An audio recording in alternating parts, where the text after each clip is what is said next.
Hello, everyone. It's Shane Kanto, your Wasteland reviewer, and welcome to Wasteland Talks, my weekly talk show where I talk about whatever the hell I want. And this week's segment is called My Life in Film, where I have a guest and we go through each year of their life and they tell us what their favorite film is from that year. And joining me is my friend and very frequent collaborator, Luke. Thank you so much for coming on. Always a blast to be, talking movies with you. I'm there. So yeah, let's let's get to it. And let's hear some of my unhinged movie years. Cannot wait for you to react. And this is your life in film. So, Luke, when were you born? 1991. Me too. Look at that. Woo! So, but let's start with 1991. So, Mhm. what's your favorite film from 1991? So that would be the classic Terminator 2 because it is one of the best sequels. Yes, do. One of the best sequels ever made. Mhm. Arnie at his peak. Yes. James Cameron, yet again reinventing cinema. Yep. And no, it's just a great movie, and there's hard to be critical to something like Terminator 2. Mhm. Incredible special effects, Mhm. state-of-the-art special effects. Yep. Um, Intense, visceral action. Arnold Schwarzenegger is just like killing it Hmm. as the Terminator, and Robert Patrick's T-1000 is such a Oh cool yeah. antagonist, and Senna it's swole, and she's a badass. She And is. there's so many interesting things that this film tackles. It is indeed one of the greatest sequels of all time, and this is Cameron really between this and Aliens. It's like this man a sequel. He'll knock it out of the park. So there you Mhm. go. This is very high on my list, if not the top. I think Beauty and the Beast is higher because that's just a personal thing. But how about 1992? Oh, so we're only doing mine and not yours. Okay, all right. I was thinking we're gonna go No, back and forth. if you really want, you could check out my episode of this where I did go through and do that. All right. But Okay. to be, if you really want me to say them, I'll just pull up my spreadsheet so I have it up in front of me. But you start talking about 1992. So 1992 for me is A Few Good Men because that movie I remember ever since I watched it for the first time I was like 13, 14, and I didn't comprehend every single thing about that movie because obviously I was 13, 14. But I still remember loving that, the shit out of that. And now just like Tom Cruise, Jack Nicholson, Demi Moore, Kevin Bacon, they're firing on all cylinders. It's one of those Rob Reiner movies and that Mhm. like that insane run he Insane. had and just one of the most immortal lines that gets quoted to this day. You cannot handle the truth. Yep. And that What? dialogue, that monologue by Jack Yes. Nicholson at the end, beautiful. Absolutely. And just to confirm, T2 Judgment Day is the top of my 1991 list. Twinsies. So Few Good Men, incredible. That run by Rob Reiner was something special. And Hmm. the Sorkin of it all, just like just impeccable dialogue. And the cast of this with Tom Cruise and Kevin Bacon, Demi Moore, and Jack Nicholson's not in this movie very often. I remember rewatching this and just realizing, oh, he's not in this movie a lot, but He's a when proper he shows supporting up, character. He's like he proper. Hmm. he comes to play. And yes, that scene has been parodied to infinity. Yep. But like it's just so incredible, and it just shows how incredible an actor Jack Nicholson is because he's not doing his Jack kind of Yeah. thing, but like he has something visceral there, and just it's so impressive. Um, I have to rewatch this one. I haven't watched this one in years. Same. Um, If I but remember correctly, Shane, if I remember yep, correctly, that scene and his monologue was shot 5 different times for like different coverages and all that. But apparently, Nicholson never let up when it comes to his performance, even if the camera wasn't on him, and the performance was always like at that yeah, high, like based on like the IMDb trivia. So yeah, that's Nicholson. Jack. Meh. Um, This might go up after a rewatch, but number one for me from 1992 is Unforgiven. I am big Western Great. fan, and that is peak Western. Yeah. How about 1993? So we go with a bit of a Spielberg and dinosaurs. So Jurassic Park. There Doo, you doo, go. doo, doo. Like I know this is a cliche, but what else can you say about Jurassic Park that hasn't been said? Like from everything from the special effects to the Yes. cast to the Mhm. Life Finds a Way to the Jeff Goldblum being sexy. Like anything like anything like about a movie, it's pure brilliance. Mhm. And I still remember, this is funny enough, if I were to tell you, Shane, one of my Mhm. favorite actors ever since I was a child was Samuel L. Jackson. You might not be surprised, but if you might be surprised because it's because of this movie. This is one of the first Hang movies on I've to your seen. butts. Yeah, because he was the only dude who had any idea what's going on. And I'm like, Yeah, who is this black dude? Like, he's the only one who has any idea and what's just going chain on. smoking. Yeah, Like, and he was so cool. And I was like, I want to be like this dude. Like I was like 11, I was scared shitless when I watched it for the first time because I was like 11, 12. So again, a bit too young to watch this. And I remember being so scared of the obviously dinosaurs. But I was like, damn, this is a great movie. And that dude, I need to see him in more movies. So Samuel L. Jackson is has been one of my favorites ever since I then.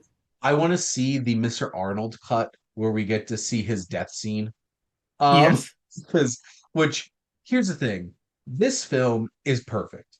Like, I would not change a thing about this. The structure, the storytelling, the themes, every character is memorable The in soundtrack. some shape or way. This cast is impeccable. Like somebody like Muldoon would not be a Mhm. memorable character in a lot of films, but like the like the minimal dialogue they give him and some of the best quotable lines in this movie. Mm. Shooter, clever girl, and Yeah. just like, and everybody has a distinct personality, and everybody does their job so perfectly well. Like the John Williams score is just Yes. iconic, like Hmm. easy, and whether it's Sam Neill or Laura Dern, Richard Attenborough, the Goldblum, oh yes, life That's a finds a big way. pile of shit. It's like that is one big pile of shit. Um, and just and from like the cultural aspect, the memes from Oh yeah. this one is so good. Like the effects are just incredible, and this is an iconic film. This is actually my number two Ooh. movie. My number one's Nightmare Before Christmas because like this has just been like it etched in my brain, and I've watched Hmm. this at least once a year, every single year. No, Um, that's a but valid no, choice. Jurassic Park is absolutely incredible. It is. And to It's a like okay. I was gonna say, there's only a few movies I could genuinely say they are perfect movies, and this would be one of them. Mhm. And now for an incredible year of cinema, 1994. So this is not, I don't think this is an unhinged take, but Shawshank Redemption must be. Like it is my number one. Yes. Again, going back, I need to rewatch this because I've only watched it once and it Mhm. made such a impact on me. It's been in my top five ever since. And I was Yep. like, again, like 13, like but I still remember that movie was the one of the first movies that made me feel differently after it just finished. That beautiful finale filled with hope and that Yep. like, unbreakable human spirit and how what it actually means and how it displays. And of course Morgan Freeman narrating it. Just yeah.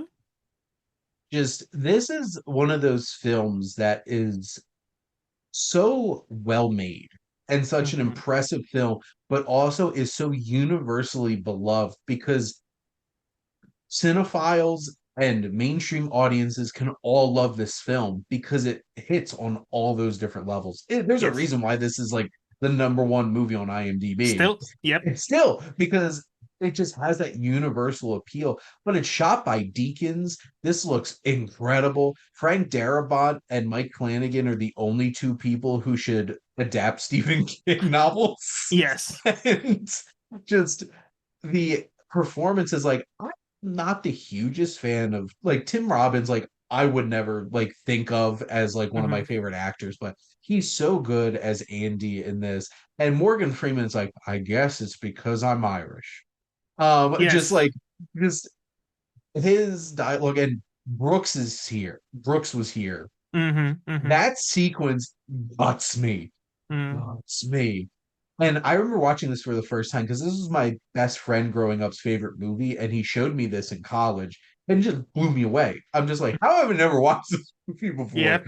And the Clancy Brown of it all. I love Clancy Brown. I loved watching him pop up in anything. But this is also my number one because, like, this is the Pulp Fiction year too. Yeah. There's something on a deeper emotional level that hits with me with Shawshank. Same. Same. Let's get to 1995. So now we go with a bit of dun dun dun dun GoldenEye. My Nice. that's been so this has is the first Bond movie I've ever seen. So bit of Yes. a soft spot. What a Mhm. great way to start, I will say. Easy Pierce Brosnan's like unfortunately this is Pierce Brosnan's best Bond movie, and I don't think it's his fault. He had a No, very not at bad all. luck for the material he's been given. Like They just I think slowly decline from yes, here. yes, yes. Like I've had a rewatch with my girlfriend, and they weren't most of them besides like Die Another Day, they're not as bad as I remembered. But No. no, GoldenEye like stands head above head and shoulders above the rest, Yep. and it's still like if I were to pick one movie for that year, it would be GoldenEye because the theme song, you know, Famke, Jans, what's her name? Famke from X-Men? Jansen. Yeah, isn't it Zinnia on the Jensen? Yeah. top. Yeah, is it? Yeah, subtle name, beautiful. James Bond. That's what we As love. subtle as it can be, Subtles? Luke. As Yes. subtle as it. And like it's sleek, it's elegant, but he can be deadly. I Yep. like that is like to me my favorite Bond movie. I know Yep. it might be controversial with like the Skyfalls and all that. I think for me this is my favorite Bond movie This and is 1995. this is my top three Bond movies. Like Hmm. I would still put Skyfall and Casino Royale above, but Fair. I swear, anytime they reboot James Bond, I think it should be contractually obligated that Martin Campbell directs the first Yes. movie. Because like he just has an understanding of how to Hmm. introduce a character Hmm. and deliver something really special. And Mark Campbell's such a weird case because like I love some of his films, and then some others are just like, this is enjoyable Yeah. enough. And it's just this movie works in so many ways. The music, this I think this is from the same composer who did Leon the Professional, and it has the same kind of vibe. It has this industrial feel. Hmm. This and it works perfectly since it's very post-Soviet kind of feel of a movie. Yes. And Alec Trevelyan, Sean Bean as the villain is such a unique Bond villain because it's Bond Hmm. against Bond. And that's such a cool idea. And just like James, I gave you the same 6 minutes you gave me. I was just like, we only have three. It's Yeah. just like, damn. And so many characters are great in this. Xenia Onatop is just such a unique, crazy henchman. Um, I love Robbie Coltrane Same. and Valentine is like, go take a hike. My every time it rains, my knee aches. I'm just like I love that they brought him back in World Is Yes. Not Enough so much. There's so many great characters, the set pieces, and like this just might be reinforced by the fact that I played the shit out of GoldenEye on the And I N64. see, and I have not, so it's not even I'm like Interesting. nostalgic for the game. I've Yeah, never played that game. I'm aware of the game, and to be fair, it's kind of a shit game for a first person shooter if you go back. Like so many people are used to two joysticks. yeah. Like I can't do first person shooters now because I'm used to one. Hmm. But Pierce Brosnan is arguably the best James Bond. And he was saddled with depreciating returns in terms of material, but he is so good because he balances the quips and he's dangerous. And Yes. I still love Pierce Brosnan now. I'll watch And you can anything. tell, and you can tell why many ladies would fall for him. He's got that charisma, that magnetic charm. That's like, he looks at you and like, all right, I'm gonna go with that man anywhere he wants me to. And I'm a Yep. straight man. Like, And I'm invincible. oh, Alan Cummings is so much fun.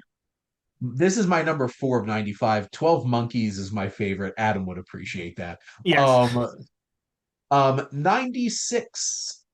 So it's Shad being Scottish. We're the lowest of the low. Train Spotting. It's the Nice. immortal movie about the drugs, Yep. Scotland, and that movie arguably gave us Ewan McGregor his entire career because of this movie. Danny Boyle, this movie, I think now it's kind of forgotten about a tiny bit, which is a shame because it's up there with Requiem for a Dream as far as like, hey, drugs are Yes. bad, kids, and this is the shit. This is why. We'll show you. Yeah, crawling baby, dead baby on a ceiling. That scene alone.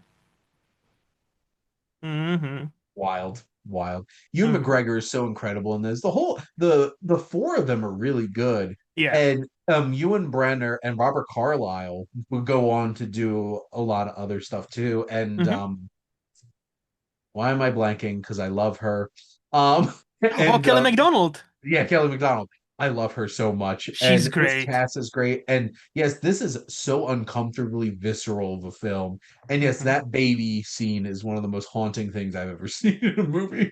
And the Um, sequel also is great. By the way, I'm a yes, defender of the I sequel am also a defender of T2 because train spotting because that's That's how you do a legacy sequel, same but different, about different yes, things, but also the same themes and how the characters grown up. The sequel yep, is fucking great. Go it watch it is. if you You should haven't. all check it out. This is my number six from 96. The Cohen fan in me is just like, it's Fargo. Fargo is Fair, my number one from 96. fair. 1997.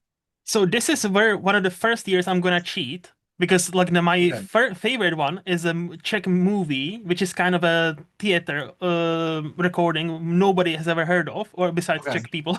So, but I'll shout it out: the stand-in, aka Záskok, which Okay. basically we have this character called Yara Zimmerman, and the whole joke about this is he's always thought of everything before the famous people, and he's always like been the smartest, the greatest of Czechs, but he never gets the credit. And so it's so meta in 80s that this theater group of people basically started to do plays about this. He Interesting. used to be greatest of Czechs, but he never existed.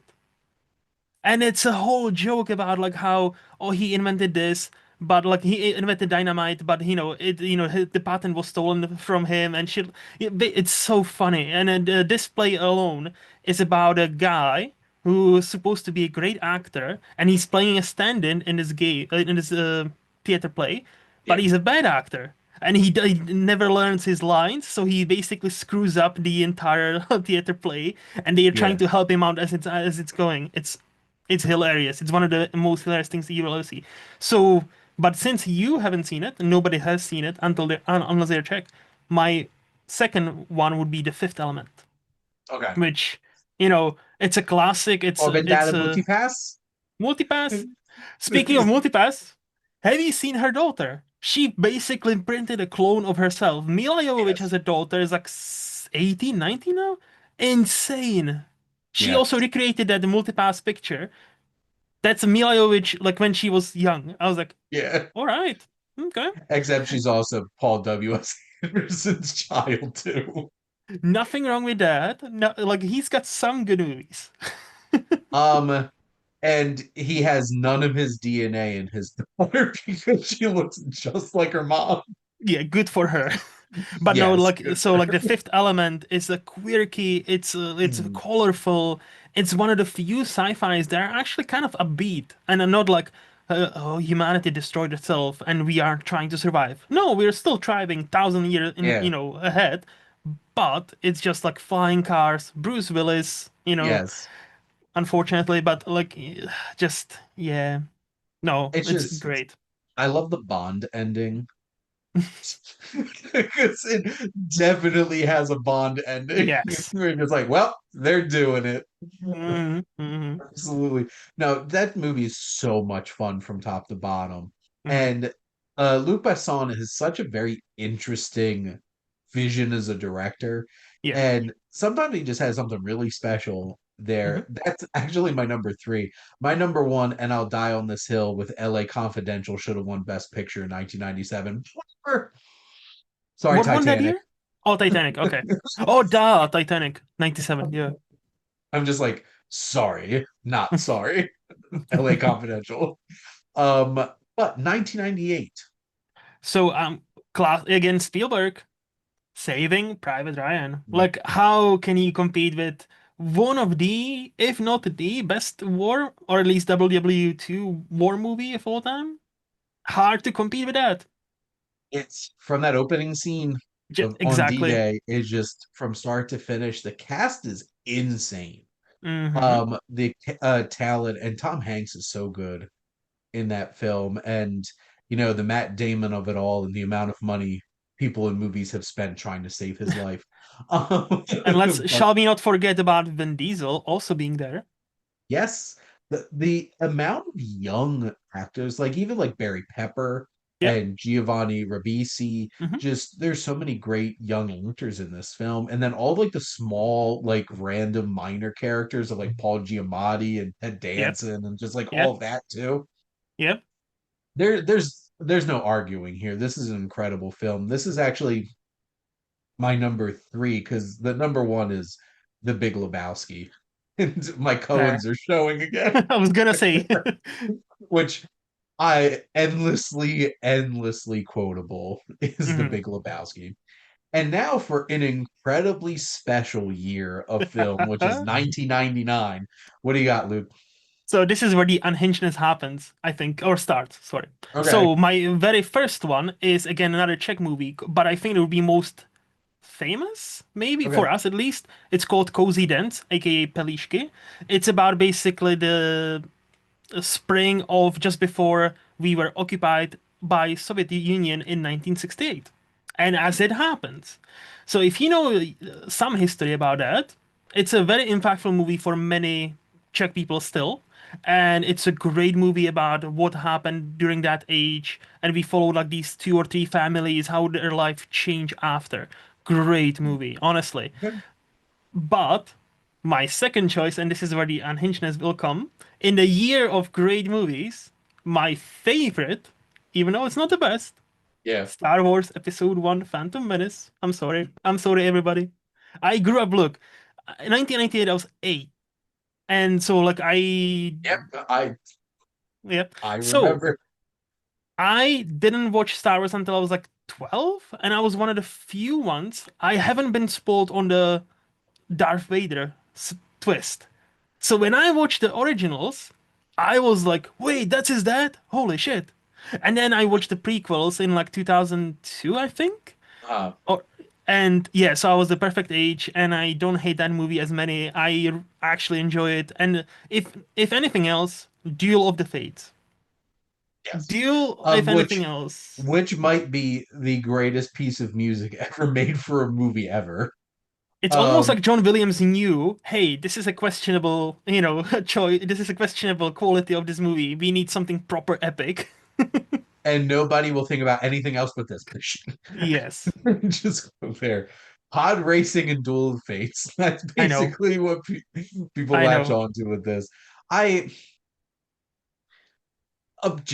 being objective about it. This is a very, very flawed movie, Yes, it is. but it's. I remember being an 8-year-old sitting in the theater and just eating that up for sure. Mm-hmm. Mm-hmm. There's so many. Like this was a really tough year for me to rank, honestly, Tell because me. there's Tell so me many about it. great movies. But I went with The Matrix at number one because I'm a Yeah. big sci-fi guy, and it's hard to argue with The Matrix. Mm-hmm. So, Mm-hmm. how about the year 2000? I don't think this will cause any controversy, but for me, it's a battle royale, the Japanese Nice. movie that I this probably will be my top 15 movies of all time because I've seen it now 3 or 4 times. I own it on 4K, beautiful restoration, and the story just it's so precious and to this day it's still relevant as fuck, especially when it comes to what's happening in Japan with generation divide and Mhm. how Japan is collapsing not very slowly, but they are collapsing. It's very poignant and very still relevant, unfortunately, and I love it. So I haven't seen this. So Really? it's on my watch list. Wow. Uh, so I can't speak to where that would be for me, Hmm, hmm. but we're not going to surprise anybody here. Yet another Coen Brothers movie, Oh Brother, Where Art Thou is my number one from 2000. And nobody's going to be shocked by any of the first ones for the next 3 years here, but let's get started with the year 2001. So nobody who knows me, I don't think you will be surprised to hear 2001 is Mulholland Drive, my second favorite movie of all time. Yep. That's an easy choice. Like David Lynch, to me at his peak, Mhm. and talk about cast, talk about Naomi Watts.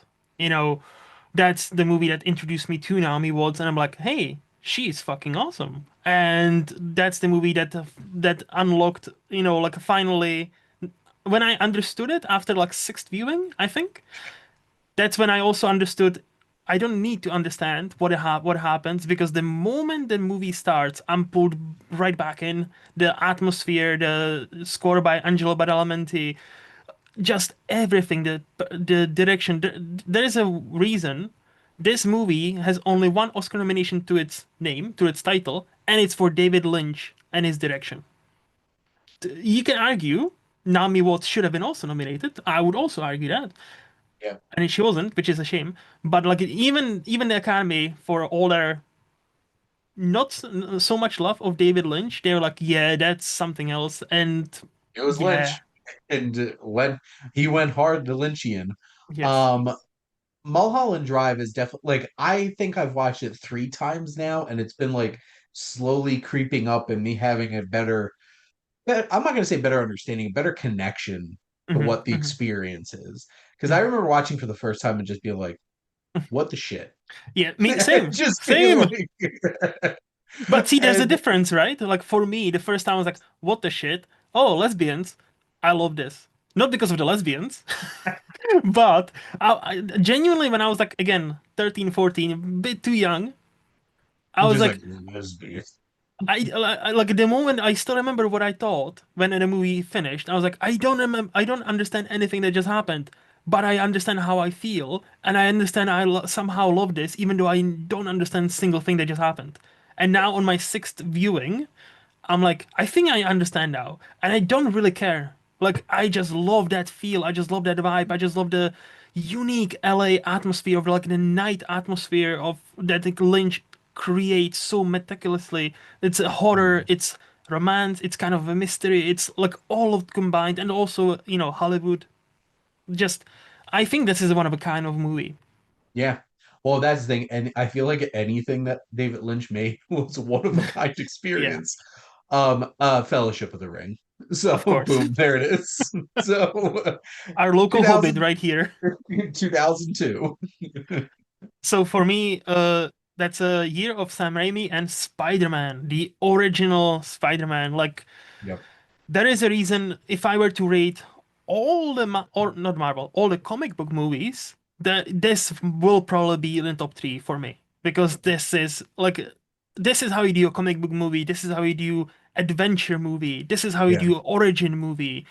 And there's a reason why many other, not just Spider-Man movies, but many other movies try to reword with great power comes great responsibility line because it just goes so hard with Yep. being so simple, right? Yep. And they never do it. They never do it right because, like, you cannot redo what's perfect. And Spider-Man, the first one, perfection. Absolutely. I love Spider-Man. It's in I think it's my number 8 here. I still I have wonder. Spider-Man 2 still like that Mhm. peak Spider-Man movie for me. Yes, But it's the Two Towers because I was gonna. nobody's s- surprised here.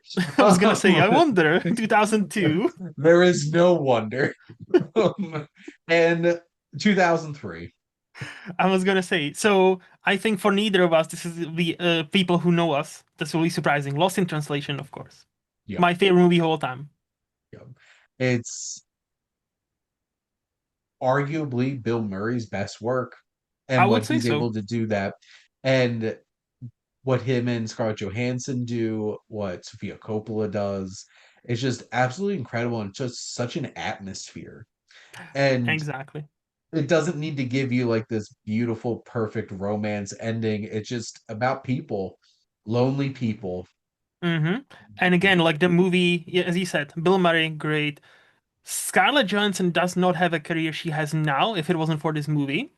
Mhm. And unfortunately, she was too hot to capitalize on it until later on because like she was put in this category like, hey, she is a hot blonde. We'll put Black her in all Widow. the action movies. Yeah, Yeah. yeah.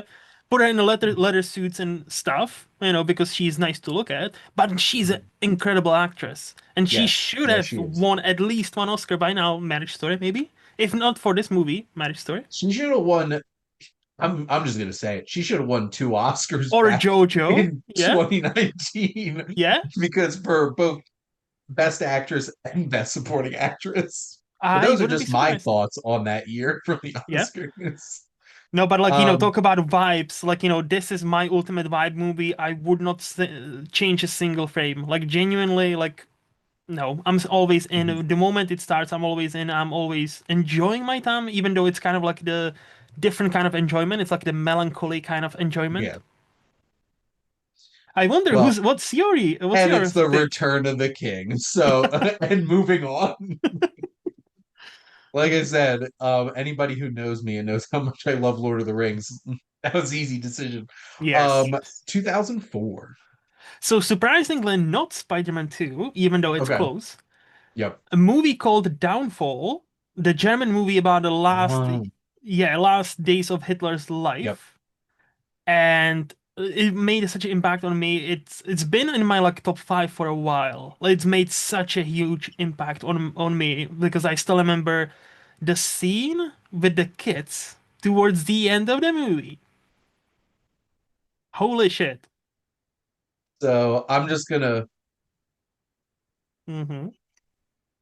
Mm-hmm. just And obviously that video was memed to death.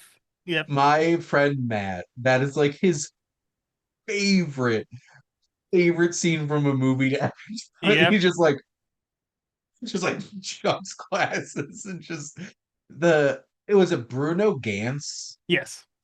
like it's an incredible performance. Great. And it's so interesting because like the thing that this movie's known most for like a meme and Mm-hmm. like a clip on the internet, but like it's deserves a lot more respect than that, obviously. And Bruno Gantz was actually absolutely incredible in that. Mm-hmm. Mm-hmm. Um, my number one from 2004 is Shrek 2. And if anybody knows Nice. me, you wouldn't be surprised by that either. Yes. The only thing that held Shrek 1 from being number one in 2001 is because Lord of the Rings came out in 2001. So there you go.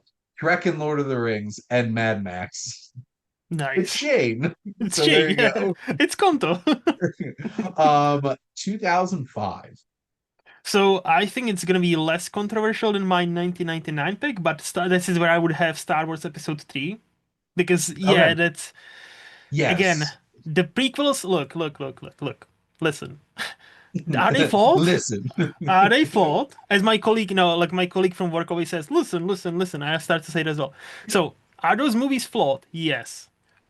I think this one is the best out of those flawed movies. And now, 20 years later, and having the sequel trilogy, at least these movies had a one fucking story throughout them and actually feel like trilogy. Had a You can plan. you can talk any shit about the screenplay, yeah, and like some special effects here and there, yeah, fair. Performances, fair. But they had a narrative through line. They have a storyline through all three of them that connect nicely. And this one is the rise of Lord Vader. This one is, you know, Padme dies of broken heart, which is kind of interesting, but okay. It is what it is. But no, like He the died like from a lack of will to live. Let's yes. let's put it that way. Well, she literally says, "Anakin, you're breaking my heart," and then she He dies. probably was. No, but the Order 66, which now is kind of undermined by how many Jedi have survived Order 66 in like different mediums. I'm like, Well, it's like to be fair, there is like thousands of Jedi. I Like know. the percentage of those who have survived is still not that big. But Yeah. no, I understand that. It's Hmm. like I feel like every new Star Wars story really reveals like there was another. I'm like, Yes. how many others can they be? Yoda, you're a fucking liar, okay? So I'll say this very plainly. This is a good movie. Hmm? Like like basically any time Padme and Anakin are together in this are by far the worst parts of the movie.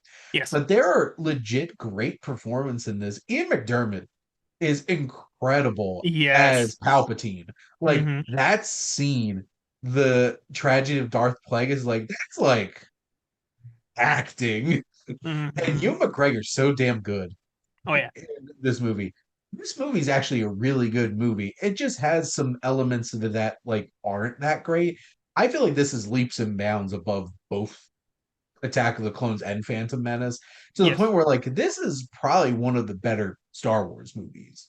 I think many would And agree with you. Yes. yeah, Yeah. and it's still like this is just around my top 10. This is honestly a weird year. Like I had a hard time picking what my favorite movie would have been from 2005. Like so many other ones, I'm like, this movie I absolutely love. Hmm. I actually wound up going with Batman Begins That's a great choice. Like, because, like, I feel like, especially now, it's mhm. so underappreciated because it lives in the shadow of this Some movie giant we might talk cinematic, about soon. yeah, Yeah. this giant cinematic achievement that is The Dark Knight. But Yeah. like, this is an interesting year for movies, and there's a Mhm. lot of them that like I really, really like, and Batman Begins is one of them. And again, like we often forget, like as he said now, because he has succeeded with this trilogy. But what came before Batman Begins? Batman and Robin, that buried that What franchise killed the for almost a dinosaurs? decade. The Ice Age. Like it's like so often we forget how up against the hill that fight was for Christopher Nolan, and he had everything to prove. And Christopher Nolan's just like, hold my beer. Yeah, hold my He's lens. just, yeah. Chris comes in here, hold my tea. I'm a proper British Yes, man. he's proper British. 2006. So might be an odd choice, but I absolutely love the movie 300. Like, Nice. look, again, listen. Zack Snyder. I defended him until about 2015. After that, what he's made with his career and what he decided to put his hand on, I'm tired of you. But this, you can make all the jokes about the slow-mo and buff dudes and all that. Yes, 100%, and they're all correct, right? However, I was 15 when it came out, and I still remember my cinema experience from that. And that movie shut me the fuck up for like 20 minutes after. I didn't know what to say because I Yeah. was there with those men, those 300 And there's men they're CGI defending. abs. Yes. And like young Michael Fassbender, we didn't know who Yes. Michael Fassbender was at the time. So like it's weird to see him. It's weird to see Gerard Butler so ripped. I'm like, he's always been in a good shape, but like super He, duper ripped. he's now like he is the perfect example of still being sexy with a dad bod. Hmm. And it's Gerard Butler. So, Yes. and Yes. like, I find it funny that this was the Phantom. Like, at this point in time, people are Yes. like, that was the Phantom of the Opera from the Yeah. Joel Schumacher movie. And then it's like, tonight we dine in In hell. And you're just like, hell. And of course, we cannot forget, talk about another quotable line and meme. This is Sparta! that was a thing for Yep. so damn long after this. Hmm. Also, the South Park episode of this Lesbos, the lesbian bar, and the whole Scissor Me Xerxes thing was that was peak. I'm just Also, throwing it out there. also one last point about 300. Lena Headey in this movie Yeah. is low-key underrated. And I'm not Yes. talking about how she looks because she's always looked nice. I'm talking about her performance because in a Yeah. movie full of dudes and abs and dongs, she is there and she rules. You will remember her as the queen who actually, Gerard Butler is worthy of queen like that. It's not like Yeah. she is his trophy wife. No, Gerard Butler is worthy of a queen like that. Is that Dominic West? That's Yes, that it piece of is. shit. Yeah, I'm like trying to remember. Like, Mm. yeah, it is. McNulty. Just this Watchmen still my peak Snyder for me, Fair. but like objectively, this and uh Dawn of the Dead are like Hmm. his most consistently like this is beloved movies, and Yes. they were like his first two. Hmm. So there you go. My 2006 is The Prestige because like that movie just hits. Casino Royale very close, but Yeah, no, I Prestige is I love. But until Interstellar came out, The Prestige was my number one Nolan movie. Um, kind of blame you. Next up, a year of two cinematic masterpieces. It's 2007. And I'm picking none of them, but I don't think my pick is as unhinged. Gone Uh, Baby Gone. very, I very, very strong debut because that was Yep, Ben Ben Affleck's Affleck. debut Yes. directorial feature. Yep. Like talk about first of all debut for Ben Affleck. Talk Yep. about the story, like the moral conundrum this movie presents to you and leaves you with as you walk out of the cinema or like as you finish the movie on your couch at home. Mhm. You can talk about that ending and what could have or should have happened for hours. And you never will arrive at a quote unquote right answer. And I think that's, like he portrays, this is one of those like modern masterpieces where he portrays Boston as another character in a Yep. movie. And because again, did you know Ben Affleck is from Boston? Yeah, I did. Yeah, What? it's why it's weird, right? But it's like, and also a very small role, but a very underappreciated actor. Michael Kenneth Williams is in this movie from The Wire. Yeah. Awesome. Like again, like Casey Affleck. One of my favorites is what's her name? Also from The Wire, Amy. She was Oscar nominated for this movie, and I'm blanking on her name. Amy. I haven't watched this one in years, so I don't remember. I'm Gone. looking it up right now. Ed Harris, of course, Ed Harris is in that great, but Michelle Monaghan, Amy Ryan, yes, Amy Ryan. I could Oh, see I her. was gonna guess that. But I'm like, hey, and then I just kept thinking The Office, honestly. Yeah, no, but it's But like but she was no. Wait, was she? what? Was she? No, wait, yeah, no, she is. Yeah, She is she's from Office. Michael's Yes, love interest that yes, he yes, winds up leaving because yeah. but no, this is one that I definitely need to rewatch because I haven't watched this in years. But I still really, really liked it when I did watch it. Hmm. So it did place relatively high on my rankings. Um, uh, No Country for Old Men. It's I was like gonna say which one of those two masterpieces there will be blood in No Country. No, of course, Coen's. both of them are in like my top 12 all Mm. time. So I'm just like, oh, 2007 films made in Texas really struck a chord with me. 2008, and I think I know what's coming here. So, To do. You either die a hero or you live long enough to see yourself become a villain, Shane. The Dark Knight. yep. Like it's whether it's the Joker performance, Heath Yep. Ledger, whether it's the direction and making it as modern day Heat, whether Mm, it's the like Christian Bale actually grasping what it is to be a Batman and to be yeah. a symbol. Whether it's Two-Face and Aaron Eckhart, maybe his best role. No, no, no. Thank you for smoking is his best role, but this is a very close second. It's a And shame this that could have he. been Matt Damon, which is interesting. Like, I feel I like didn't Matt know Damon, that. like, yeah, Ooh, I did not know that. That would be interesting. Okay. I'm glad it's Aaron Eckhart because I think Yes. he's an extremely underappreciated actor, and he was so good in this. Mm-hmm. Um, this The cast is soundtrack. insane. Like, oh my god, the Dark Knight soundtrack is incredible, Do-do. and that final scene gives me goosebumps every single time. And that shot of him driving off into the light and just being like, "I'm getting goosebumps now." Just like Think and about just like dark is he's Dark Knight and just and then all the dude. hairs on the back of my neck just went Yeah, up. Thinking about it. such It's a great just so movie. damn good. And Maggie And Gyllenhaal is better than Katie Holmes. I'm sorry, Katie well, Holmes. Maggie Gyllenhaal's a better actor, Yeah, but So Shane, have you not heard? She's less attractive, so that's why she's worse in this movie. Have you not heard? Yeah, okay.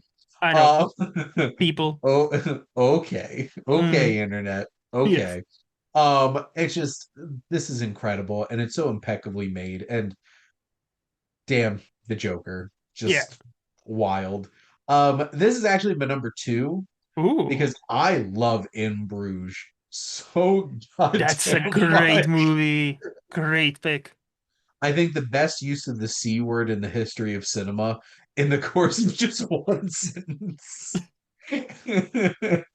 And I there's few things I've laughed harder at than Harry destroying the phone, his wife being like, Harry, it's an inanimate object. And she's like, you're an inanimate effing object. Yeah. Just right. And if people were surprised that Ray Fiennes was funny in Grand Budapest Hotel, obviously you haven't watched in Bruges. Yeah. Oh man. Great movie. 2009. So this is where I have District 9. Nice. I haven't rewatched it in forever, so it might go up and down a tiny bit, sure. Mhm. But I like talk about like Neil Blomkamp making a name for himself with his debut. On Oh, one movie. yeah. Basically off one movie. And I this was I think based on his short with a similar or same name, and I think he won an Oscar for that short, if I'm not mistaken, a couple of years earlier. And again, simple movie, Yes. small budget, great CGI, great story, and just the humanity in the center of it all. I I remember like when I watched it when it came out, I was like, damn, this is a. I honestly thought this should be a future classic, and I think it's kind of forgotten about now, and it makes me sad because this is a genuinely great movie. And unfortunately, I think the reason that it has diminished over time is because Neil Blomkamp hasn't recaptured that Yeah, because yeah, Elysium was like a obvious step down. hmm It's just like a cool like action thriller kind of thing. yeah. And I will say this plainly, I absolutely hate Chappie. I kind of I like Chappie, I but I hate that understand. movie. I understand. And I hate Diane Ford. And for the record, I was rooting for Hugh Jackman. Him and his short canvas shorts and his mullet. I was rooting for Hugh Jackman in that movie by the end. And I Um, think, if I'm not mistaken, it was due to Chappie that he was removed from Alien. The basically, now we got an Alien Covenant by yeah, Ridley. yeah, That because was he was originally supposed it to do was an alien film. yes, Yeah. and obviously the reason we got was creative differences, not because Chappie bombed so hard. Many people were like, Well, let's just put Chappie in the Book of Henry in the same spot where Colin Trevorrow and Neil Blomkamp got large franchises taken away from them because they're just mm, like, no, like yep, get away from my property. 2009 is actually pretty legit. I'm looking at my list here. I love so many of these movies, but hmm Inglorious Bastards is my number one. nice. Very, very, very close second. It's Fantastic Mr. Fox. Nice. So 2010. This is where we return to the Christopher Nolan, love fest with Yep, Inception. there you go. Just dreams within dreams. Again, another memorable cinema experience where I was hyped for this and following The Dark Knight, and I was like, this movie cannot be that great, and it was that fucking great. Like Leo, Joseph Gordon-Levitt, like at the time Ellen Page, now Elliot Page, uh, just Marion Cotillard, of her Yeah. Oscar win, and she's so awesome. Like she grounds that movie so well. Like Because Marion Cotillard, a like lot of her English language performances are not yeah, close to like her other performances hmm that she's gotten a lot of awards attention hmm for, but hmm she's damn good in this. like she needs to work with her scenes in Leo. Yep. Like she needs to ground that movie. Otherwise, we just have like a high concept sci-fi about dreams, and we Yep. have no way in. If there's so much riding on this tiny woman's shoulder, like this entire movie. If Yeah. she was bad, this movie would have fallen apart. But she's excellent, and I like and then just on top of the CGI, the great way how they captured the scene, like the hallway fight, like Yeah. how we go to like a James Bond audition with the with that Yeah. snow sequence. That Right was out of clearly it Nolan. was basically out of On Her Majesty's Secret Service and then also multiple other James Bond Nolan's movies. been vocal for a while. He wants to make a James Bond movie, and Amazon Um, is keen now. if Since If Martin Campbell doesn't get the job, Christopher Nolan. from what I've So understood, the Broccolis did not want a Nolan just because he wants to go back with this with to the 70s, 60s back, with Bond, and they yeah. didn't want to do that. But Mhm. now Broccolis are out, and Amazon is apparently quite keen. They're like, Will it happen? we'll he like you made almost $1 billion with a 3 hour biopic. We'll let you make anything.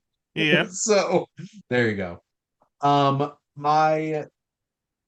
My Inception's number two, only to True Grit, because more Coen I Brothers was gonna say, movies. who directed it True Grit again? Oh yeah. Oh yes, Coen Brothers. I like how you staying, 2000, like topical, like on point. I love that chain. there's themes and patterns here. We see Yeah. them. Similar to 2005, 2011 is an interesting year hmm here, but what's your number one for 2011? So I haven't rewatched it in a while, but I still have a fondness for the movie Drive with Ryan, It's been a Gosling. while. This Yeah. is my number one. We're finally on the same Wow. page again. Nicholas Winding Refn. Yes. Yep, And Ryan Gosling. I always get them Ryan Reynolds and Gosling confused, even though they are not alike at all. But it's Ryan, so like I don't they're know how to complete the Canadian. name. That is true. No, but just again, talk about a vibe movie. Talk about the soundtrack to that movie. Talk about the silence. It's like for majority of the movie, it's a silent movie, and that's rare. Like because like the Yeah, how we praise the soundtrack. I still remember there's a bunch of scenes. There's nothing happening, like no voiceover, yeah. no sound, and it almost plays like very like early cinema, and I really appreciated that. Ryan Gosling is so intense in this, but you have Carey Mulligan, you have Oscar Isaac, you have Bryan Cranston, Ron Perlman, Mm-hmm. Mm-hmm. and Albert Brooks. Brooks. My hands are dirty. Well, so are mine. And Yes. you're just like, he is a cold mother And in this movie. many And people were disappointed where he wasn't nominated for Best Supporting Actor. Yep. I was very disappointed because he killed this. Yes. Like, I did not expect this from, Albert Brooks, who's made all those extremely Albert Brooks movies, Yes. and Yes. Marlin from Finding Nemo. He's just so damn good in this. Yeah, Drive's also my number one. Nice. 2012. So my this one would be The Hunt with, Nice. our boy, now his name Maz. escapes me. Mads Mikkelsen, Maz. yes. Yes. No, just that's such a talk about another movie that leaves you speechless and leaves you questioning how we do certain things about certain topics and how we need to have honest conversation, tough, difficult, Yeah. honest conversations about the different things because once you brand it, it never goes away. And that final shot, it stays with you. This I'm not going to say anything about this film. I'm just going to say watch it. Like Mhm. seek this out because Yes. this is an incredible film. Not the It's 2021, by the way. Not yeah, there's a different movie. yes. This is actually my number uh six movie on here. And Nice. that's saying a lot because there's a lot of films from 2012 that I really love. Mhm. And Skyfall's my number one. So, I understand. and very close second is Looper. Because Oh, oh, love that yes. movie to pieces. Yes, 2013. Also looking at this is a pretty rad year for movies. that is. And Yeah. I'm choosing a movie I haven't rewatched since the cinema, but I still remember the feeling. Gravity. Oh, If you've seen Gravity in a cinema in a 3D, it that like I literally left the movie theater and my heart was like pumping. I was like, Jesus fuck, that was a ride of a movie because like yeah. the movie starts so slow. It's like meticulous. Like you genuinely feel like you're in space. And Yeah. then all shit breaks loose. And And then it then like just it goes. never lets go. It No. never lets go. And I'm like, holy shit, like genuinely, like this is a visceral reaction. This is like one of those movies. I am almost afraid to rewatch it because I don't think it's gonna have the same effect on At my home. nice TV at home, Yeah. you know. But no, I remember like Sandra Bullock, like great performance. Talk about like, having that anchor you can relate Yeah. to. Like, no, great movie. Sandra Bullock, heavy breathing. Um, Yes. heavy breathing, heavy breathing, heavy breathing. Um, Caron deserved that best director now Yes. win, Win. which Yeah. then set the stage for like 5 out of 6 years a Mexican director won best director. Starting with this film. There's so many films that I love from this year, but number one for me is Prisoners. Oh, nice. This is still my number one Denis Villeneuve film, and Wow. this movie is haunting to the Mm-hmm. core. Mm-hmm. And I don't think I've ever been more terrified by a performance than Hugh Jackman in this movie. Mm-hmm. Like a scared, angry father. Mm-hmm. Like he is scarier in this than he ever was in any Wolverine performance. Yeah.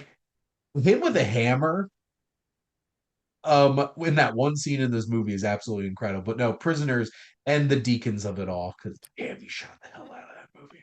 I need to rewatch it because I've seen it only once and I only quote unquote liked it. I'm not hating it, but I just remember not clicking with that movie like everybody else. But I'm definitely due for a rewatch because it's been a moment. So like I think I just missed a couple of things, and I think on a rewatch it will definitely go up higher in my ratings as well. 2014 also looking at this stacked crazy year. What do you got for 2014? Another Nolan, Interstellar, baby. Yeah. Just like I remember again another cinematic experience twice. I loved it so much. I actually went with my friends to see it second time. For me, the moment, like just the pure awe, is the water planet. And when you realize Yes. it's not the wall and what is coming for Yes. them, and like when the music swells up and the Hans Zimmer score is just like I remember when it came out. There was some like, love fixes it all. That's a shite ending. No, I don't like this. Christopher Nolan is up in his own ass. And now, 10 years later, that stood the test of time. And not only that, if you actually watch the movie properly, Hmm. it's that's the theme of the movie. That's genuinely the fucking theme of Yeah. the movie. It's a sci-fi movie, yes. It's about Yep. space, yes. But the theme of the movie is father and daughter and their bond and their love. So like that being the thing that kind of solves everything, it makes sense because it's all there from the very beginning, and it's so awesome. It's Yep. just, it's like 2.5 hours, 240 or something like that, and it flies by like nothing. Great movie. To confirm, it is 169 minutes. See, almost 3 hours. Three Yes. hours, almost 3 hours. This is my number two only because the Grand Budapest Hotel is also one of my favorite movies of all time. These are my number 12 and 15 of all Yeah. time. No, So, it's similar to 2007, this was really tough, like Sophie's choice of like, those are mhm, some peak films right there. But no, Interstellar is immaculate. it is. 2015. This is where I'm gonna have my only Tarantino with the Hateful Eight. I Okay, am yeah, much higher on that movie than many others, and I'll admit that. I I'm think right for there with me, you. oh really? Yeah, Nice. Buddies. Yes. This is why we're yeah. friends. This is why we're friends. This is why Like, we're friends. I know this is unpopular probably, but I would classify that as my favorite Tarantino. Maybe close to the Reservoir Dogs, but I need to rewatch that because it's been a minute, and the Pulp Fiction because I need to also rewatch that because it's been a minute. But Hateful Eight, 3 hours, one intermission. I loved it all. the Kurt Russell, Jennifer Jason Leigh, her performance, just this foul mouth Mm, woman who's very comfortable with the N word. And I'm like, oh, okay. But like, she's awesome. Like, obviously, my boy Samuel L. Jackson, yeah. just the moment he joins that cabin, Mhm. holy shit. Like, Yeah. remind me, was he nominated for, at all? I don't think I he was he?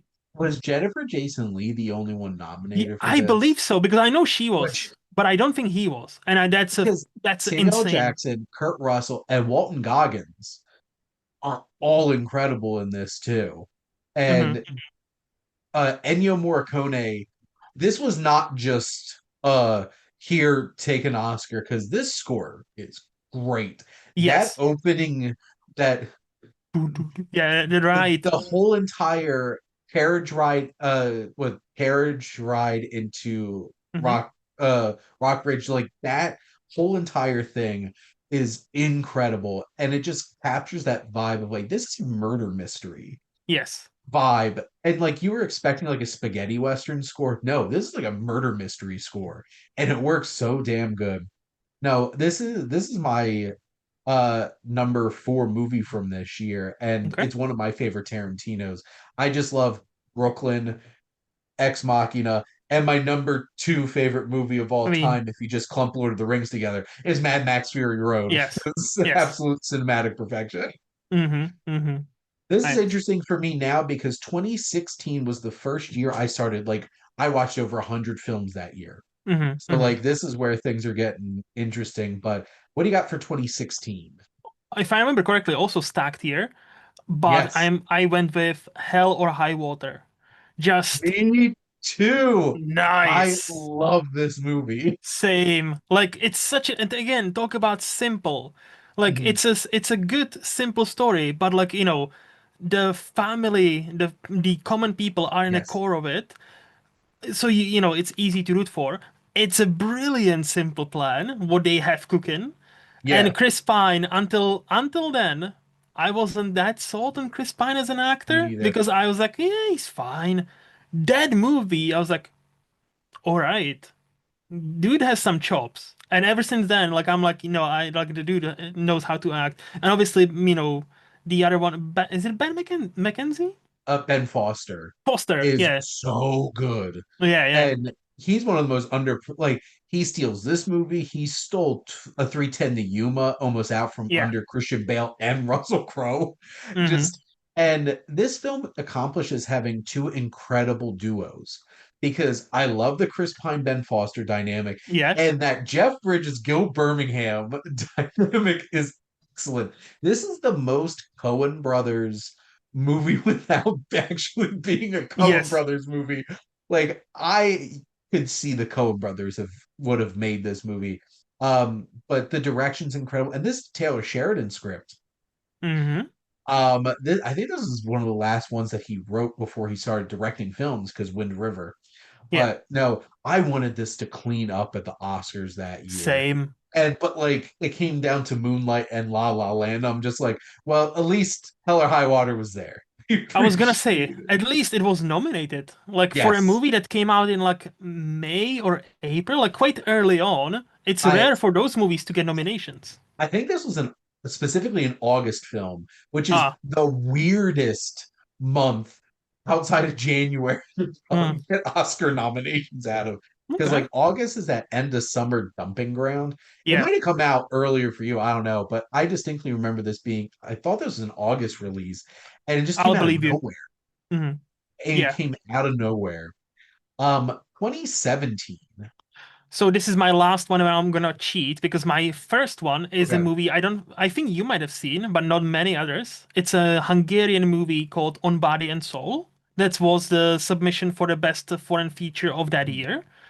Excellent movie about, again, simple story, two people, and the concept is they work in the same meat factory. This weird guy and this very weird woman, and they discover they dream. They have the same dream about where she's a wait, she's a deer and he's a doe. Wait, or is the other way around? The deer is a man and doe is a Yep. woman. Yeah, yeah. So the other way around, deer and doe, And because of that, they form this kind of unlikely bond and relationship, but it's not that easy because they are both very socially awkward people. It's a amazing movie. I just struck with me. But for many people, they haven't seen it. So my second one is the first movie that made me cry, proper cry, and which is Coco. Oh, Yes. Coco's amazing. And like that scene with the granny and the like, remember me. Like I cannot even say that. I fucking swelling up Remember now. me. Like just yeah. Coco's amazing, Hmm. and it just makes me sad that now they're just like, well, Coco's getting a sequel, which is Yeah. wild to me. But like, it was one of the last truly great original films for Pixar that was successful, Yes. and it makes me sad because there's some other ones and now they're just going to make sequels now and that Hmm. just makes me sad, but even the Benjamin Bratt Ernesto de la Cruz version of Remember Hmm. Me, like that's just such a great way to start the movie and then just crack by the Yep. bell. It's wild. Un Poco Loco is also, I love that song too, Hmm. and that's such a great voice cast. My number one is Blade Runner 2049.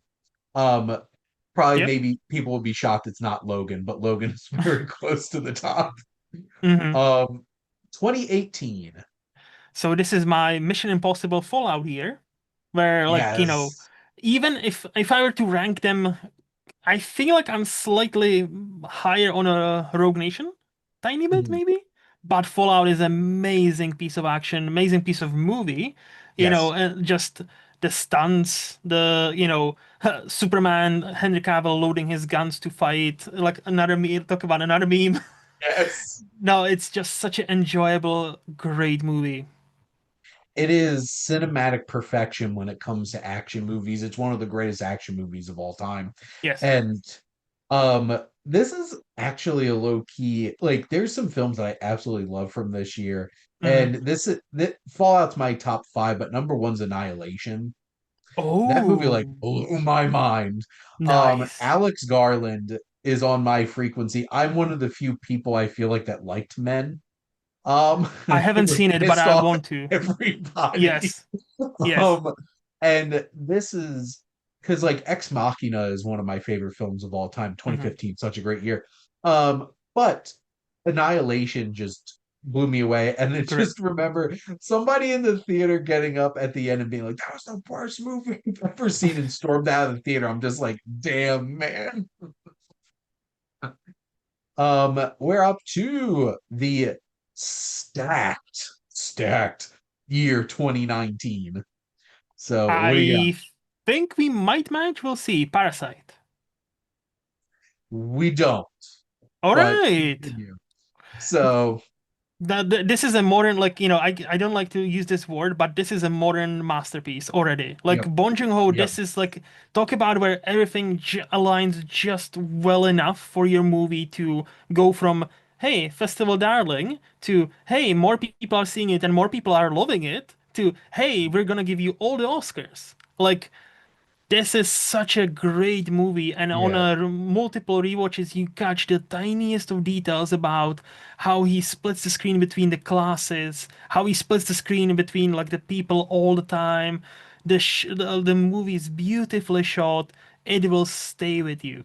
Like it's and obviously historically the first movie ever foreign movie to win a Best Picture, not just Best Foreign Picture, but It also deserved it. Best 100%.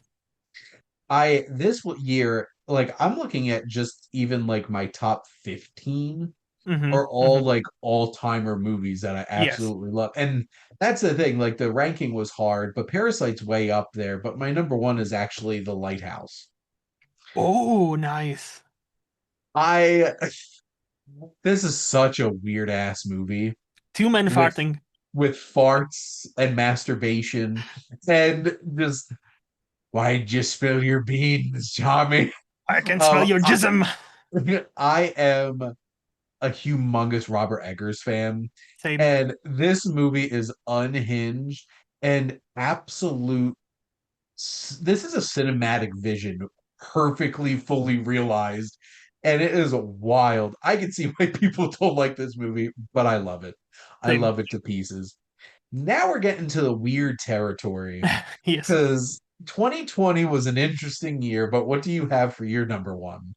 So we'll continue with the theme of me loving human stories. The Father with, just amazing Anthony Hopkins, Yes. Olivia Colman, Imogen Poots.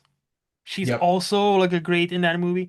But like the way the movie portrays something we are all consciously afraid of just us losing ourselves and not remembering the people who are closest to us as we grow old, if we are lucky enough to grow that old.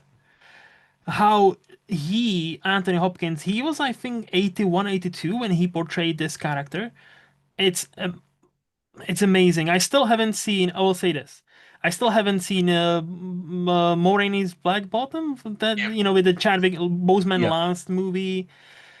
I cannot comment on whether he deserved the Oscar. But the people who said Anthony Hopkins won just because he was an older white dude, I'm like, you're kind of missing the point and never seen The Father, because like this performance would have been one of the favorites in any year. Yeah. And that kind of proves that Heath Ledger, by the way, didn't just win because he died for a Joker. Just because he died, you don't get the Oscar. Unfortunately, I'm so not happy that we have learned this way. But if that was the truth, Chadwick Boseman would have had the Oscar. Yeah. Well, and also, what this made of a shit show of the Oscars is Mm-hmm. why Best Picture should always, always, Be always, last. always be last. Yes, yes. That was and talk about the anticlimax. That was just and The he's not even worst. here. Not only the front runner didn't win, but he wasn't even here because Anthony Hopkins was in Ireland at the time and he didn't stay up because he expected Chadwick Boseman to also win. So he Well, was like, no, and what I understand is they would not set up a separate "Oh, location really? for him. Hmm. They said he had to go to London with Oh. all the other UK nominees. Ah, And yeah. he's an old freaking man who was in the middle of COVID. It's just like he's not gonna go do that. And Hmm. so, and also, it probably was like 4 a.m. No, that's what I'm saying. Like at I that that's what point I too. heard from him. Like Yeah. like I heard again, I don't know where, but I read a story where he said I could tell where this was going. I knew this was Chadwick's year. So I didn't even Well, bother to and stay like up and he was awoken by a phone call. Hey, you actually won. he's an old man. Yes, he You was. expect him to be up until 4 o'clock in the morning? He might have got up at 4 o'clock in the morning. But I It's, will say also, besides the movie, if you want something more like one of the most wholesome things you will ever see, go visit Anthony Hopkins' Instagram page. It's a sentence I've never thought I would say, but he's yes. this like wholesome grandpa. And he even posted a video the day after or the morning after how he was remembering Chadwick Boseman and thankful that he won. Yeah. But like, and it was such a nice thing to do. And I was like, damn.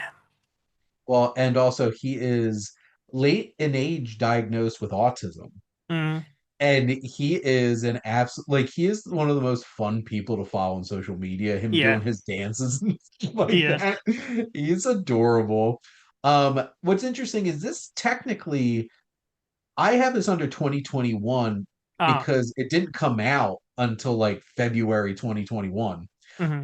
But that was such a weird year because they changed the time frame for the Oscars Yeah, and yeah. everything. But my number one from 2020 is Wolfwalkers because I Hmm. am a cartoon saloon fan over here, and I love Irish shit. And you're gonna find out for some of That's my a other top great movies. movie. Such a great movie. 2021. This is where I will have the Hallmark movie that won the Oscars, Coda. And fuck you if you say that. Loved Coda. My wife came down from like I was watching the movie when she was still asleep on a Saturday morning, and she came down and I was like tearing up in my recliner, and she's like, "Are you okay?" I'm just like, No. "The beautiful movie." Yeah. Yeah, like yeah, people need to get the hell off shit talking Coda because it's a beautiful film and It's such a It's kind of wonderful experience. it's kind of the opposite of Parasite, where this was, before the Oscars, it was the little movie everybody loved. Everybody who's seen it, And they're then like, it oh, that's won, such a and they're beautiful. like, Yeah, "Mm." yeah. And it's like, and it's like, oh, Hallmark movies getting Oscars nowadays. I'm like, really? Is this You've everything you never got from watched a that? Hallmark movie. If you Just, think that was a Hallmark movie, hmm. But dumbass yeah, people. Coda is no second movie that made me cry. Like that's another thing. Like just the final scene, Mm. or not even the final scene, the scene of the concert where he Yeah. puts his hands on her throat. Holy shit! Oh, My number one from 2021 is The Green Knight. oh, that's a great choice. I love that Oh movie. my God. It is that like I love full-blown director just going full on their vision and accomplishing it. And The Green Knight is such a unique experience. And I cannot wait for Ralph Ineson as Mm-hmm. Galactus because Mm. my God, him as the Green Knight is absolute perfection. Yes. 2022. So we might match everything everywhere all at once. We do not, but we'll get to that in a Oh. minute. Nice. No, yeah, this movie, like, this seems to be one of the yet another one of those. So it's like Yeah. until it won the Oscars, everybody loved it. After it, oh, this is what is this? This won the Oscars, really? And it just so like it reminds me of my favorite letterbox review. Enjoy this movie until film Twitter tells you it's shit, basically. And this movie like combines so many different things. It's just so beautiful, so touching. Like the rocks might make you cry. Like Yeah. stationary rocks with googly eyes might make you cry. Yep. That's Because all I need to say. this is my top five. Like Nice. this is a special film. And from what Hmm. I understand, people with ADHD really, really, really love this film because it was made like you have ADHD I on see. purpose. Okay. And um, how many Best Picture nominees or Best Picture winners can you say had butt plugs And a dildo fight. Yeah. and dildo fights? Yeah. Yeah. So Yeah. come on. Back to I Love Irish shit. The Banshees of Inisherin was my number, That's a and great movie. I was sitting there at the watching the Oscars for that year and just being like, Everything Everywhere wins this one. I'm Yep. like, I wish Banshees did, but I Yep. can't be mad. Yep. Because Yep. like that's the thing. If Banshees was released in any other year, I feel like it would have cleaned up. But then it had to go up against Everything Everywhere in literally every single category. Yep. It was just Unfortunate. like I wanted Carrie Condon to win Best Same. Supporting Actress. So good. Same. I wanted Colin Farrell to win Best. Well, and that was a tough thing because I love that Brendan Fraser won for Best Hmm. Actor, but I wanted Colin Farrell to win so bad. Hmm. Um, just yeah, Yeah. everything everywhere went to everything everywhere. Yes. It was tough. 2023. So this is where my love for Spider-Man returns with Across the Spider-Verse. Like, and this is surprising even to me because I've watched the Into the Spider-Verse like 2, 3 years after it was released, and I loved it, but I wasn't like as hype on it Yeah, or as high on it as many others. I still loved it. I still rated 5 out of 5 on Letterboxd, right? So great. So I went in expecting, yeah, I'll enjoy it. It'll be fun.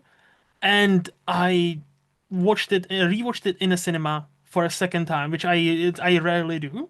And I've rewatched it since then, like one or two more times at home and on a 4K.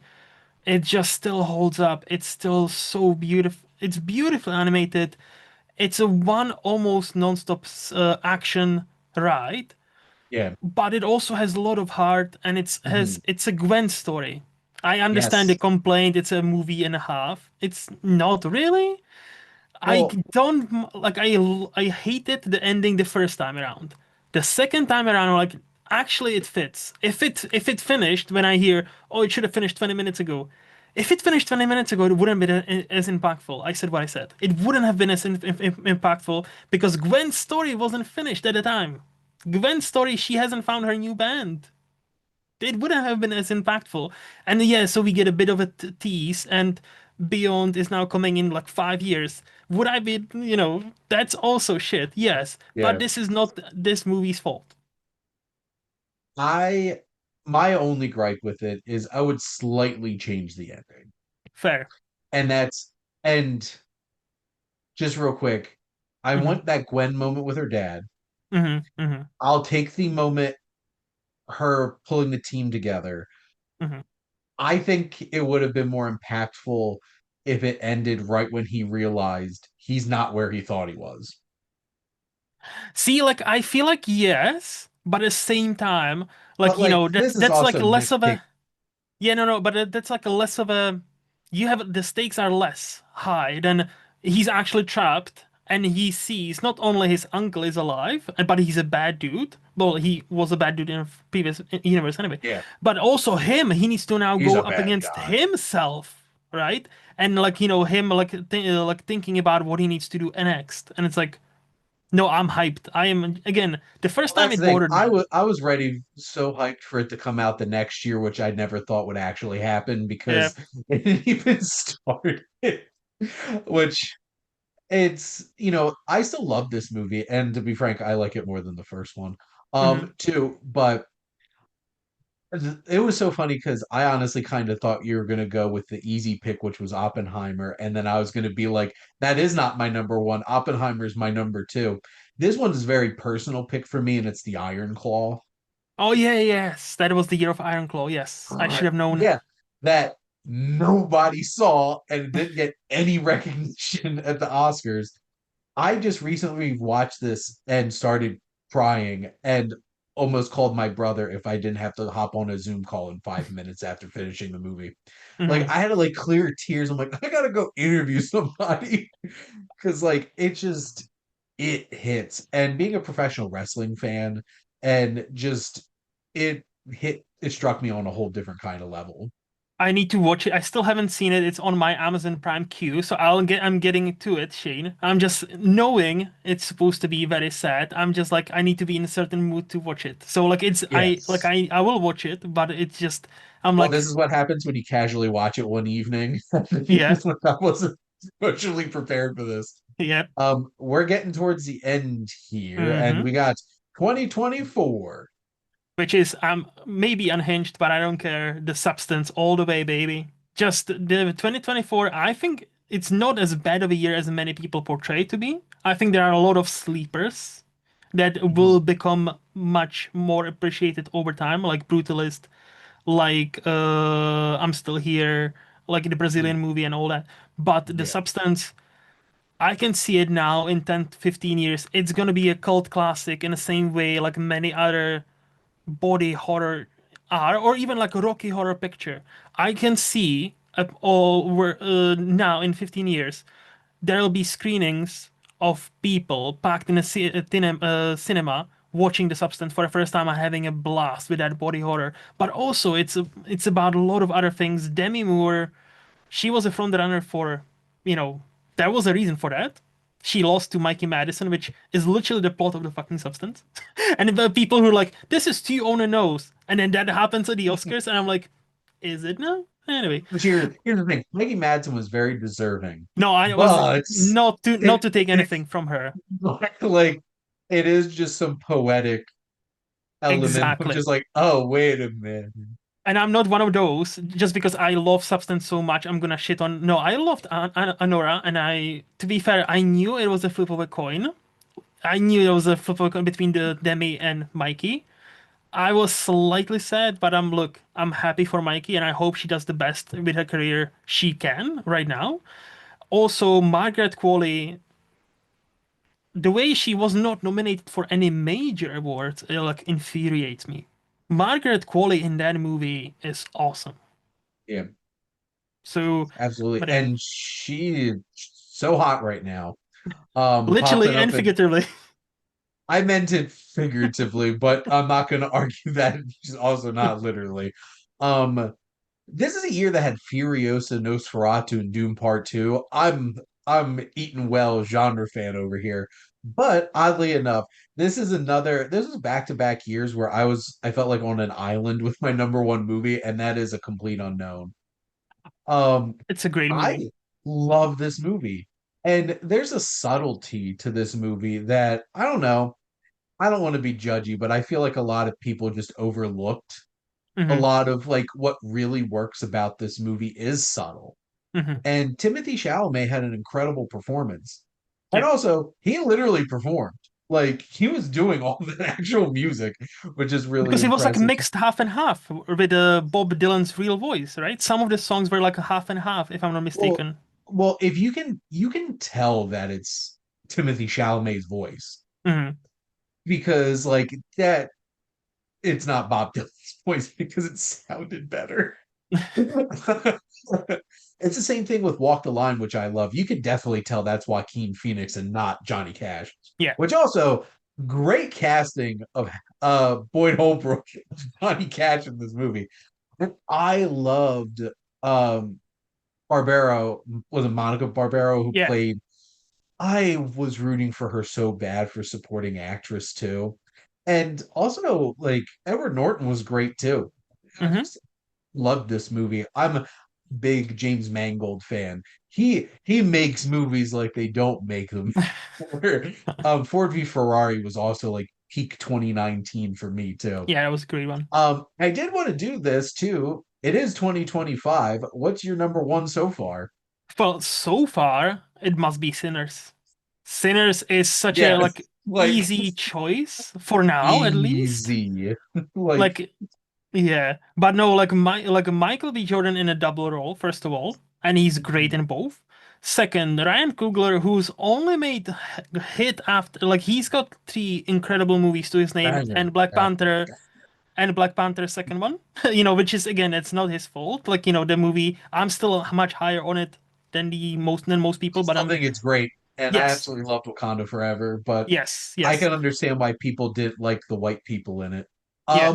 It's But like this to is be his fair, but this is his magnus opum, like at least for now. This is him saying, "Hey, I'm also part of the big leagues, and you better yes, pay attention to me." And I really, really hope the Academy does not forget next year for at least the direction, Michael B. Jordan, the music, fucking it's music. That's this is winning this original score because I don't think I can conceive a movie having a better score than this movie. That's going to be coming out this year.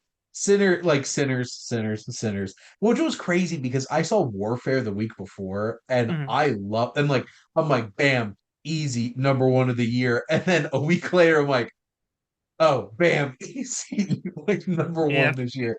Because what's crazy is the rest of my top five are technically 2024 films that didn't mm, get released in the United States until 2025. I see. Like Mm, No Man's Land, No Other Land, mhm. Universal Language, and of course Wallace and Gromit, Vengeance Ah, Most Foul. Because it came out on New Year's here. And I know it was in the UK for like months mhm. because they Yes, do that with Wallace and Gromit because it's the British. UK's. Yes. It is British. I love Vengeance Most Foul. I could watch that over and over and over again, especially with its Mission Impossible ending. Um, but no, Sinners is peak. But Luke, thank you for taking me on this journey through your life and film. Thank you for having me and trying to be on board with my vital take sometimes. Thank you for that. It wasn't so wild, to be perfectly honest. And mine's very predictable what my favorite movies are. If you like know me, it's Mm, very predictable, but it's usually not going to be what most people expect them to be. Like yeah. I feel like we only had like was it three that we even lined up, Yeah. which is pretty wild for, 34 years of Mhm. worth of cinema that we just went through. But here's the hoping that we have films to rival Sinners because that means that we have great movies to Correct. come in 2025. If like Sinners is like the runaway favorite, then that's kind of sad, only because that means that we didn't get other great movies this year. That's That's something like I've written in my Letterboxd review as well. I really hope I'm not gonna have this as number one movie of this year, just purely because that movie is so excellent. That would mean there's another movie or two that would be even better than Sinners, and I cannot imagine it right now.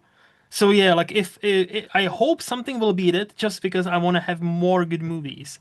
But if it's gonna stay in my number one for this year, more than happy with that because it's an awesome movie. Everybody should check it out. And thank all of you out there for always tuning in and supporting your Wasteland reviewer.